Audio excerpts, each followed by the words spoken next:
The New York Times op-ed page got a new contributor this week. Vladimir Putin took several shots at the U.S. for relying on brute force in the Middle East, denigrated the idea of American exceptionalism, and claimed it was the Syrian rebels, not the Assad regime, that had used chemical weapons.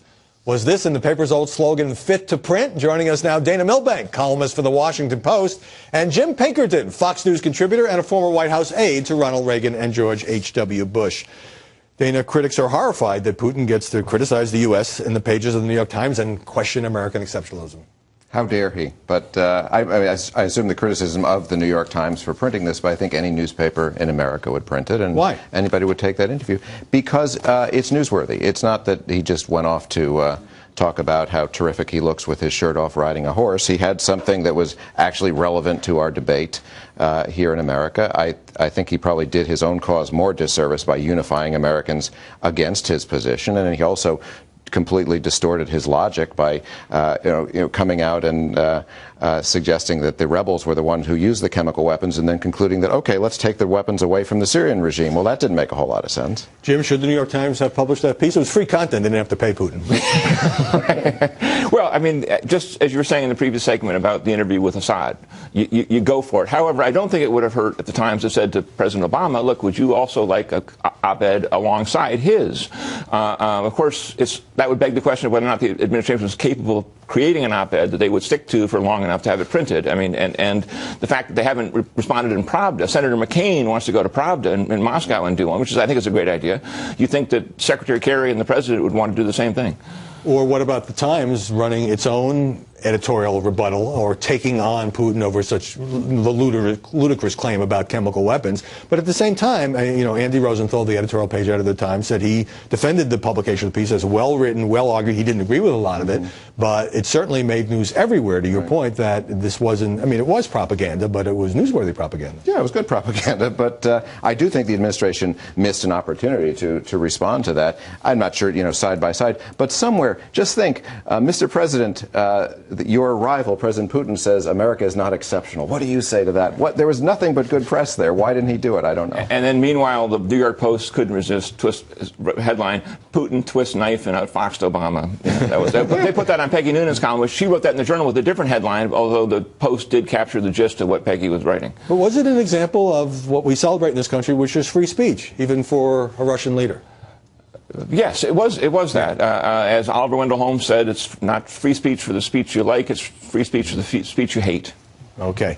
Well, another issue for the two of you is another personnel announcement from the Obama administration. Rick Stengel, who has been the editor of Time magazine for the last 7 years, leaving the magazine. He's going to be Undersecretary of State for Diplomacy and Public Affairs. He can join his old Time magazine colleague Jay Carney, now, of course, the White House press secretary. Doesn't this make the mainstream media look bad?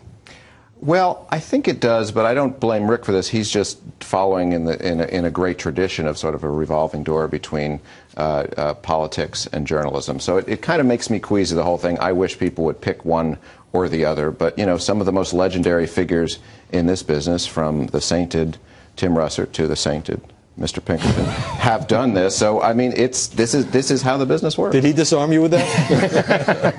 well, I would just say this. It's according to Elspeth Reeve at The Atlantic. This was the 21st journalist, not pundit, journalist who has gone to work for the Obama administration. So as Eric Erickson would say, it's the gang of 500 that is the media elite, and now it's down to 479. Although I have to say, Dana, we replenish though. You're right. Given your performance on Hardball earlier this week, there's zero chance the administration is going to ask you to join them. I've not had the phone ringing off the hook. Because you were critical? I have occasionally been. All right, so no federal job for you. But there is a serious issue here. I mean, there is a long tradition of some people going from journalism into politics or public service, as they would prefer to put it. Clearly, there has been a lot more of it in the Obama administration. I think Rick Stengel was a pretty good editor of Time magazine during his 7 years at the helm, but he had previously worked for Bill Bradley's presidential campaign. And I was interviewing him once, and I said, can't you find a good conservative columnist to go up against Joe Klein? And he said he was still looking. So I wonder if it does, whether it's somebody at the Washington Post becoming Joe Biden's communications director, does it raise questions about what they did when they were on the MSM side of the line? This is why I'd like to see the revolving door stop. Okay, if you're going to make a switch, as some people do, but when you make a switch and then you come back, I think it starts to raise questions, particularly when you come back to the news business.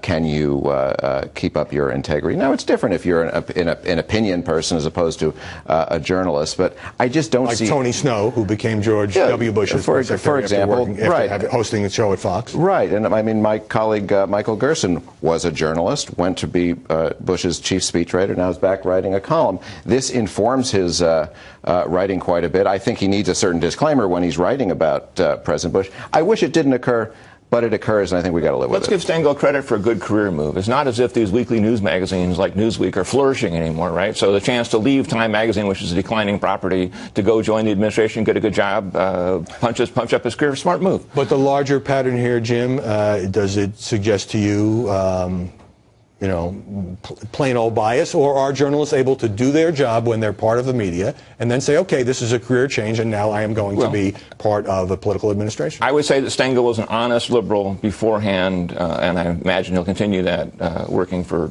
Secretary Kerry. An honest liberal, but did being an honest liberal affect his stewardship of Time magazine, in your view? Well, I mean, I don't know him well enough to really have an assessment. As to, you know, but he's been, look, he wrote a book about Nelson Mandela that Secretary Kerry said keeps on a shelf in his office in the State Department. I mean, I think it's probably a meeting of the minds, which, of course, is the critique that conservatives have been making all along, which is, look, there is no difference between the Obama administration and the mainstream media on many, many issues. All right. Well, we wish Stengel well in his new job. We wish you guys well. Thanks for stopping by for our second show. Dana Milbank, Jim Pinkerton.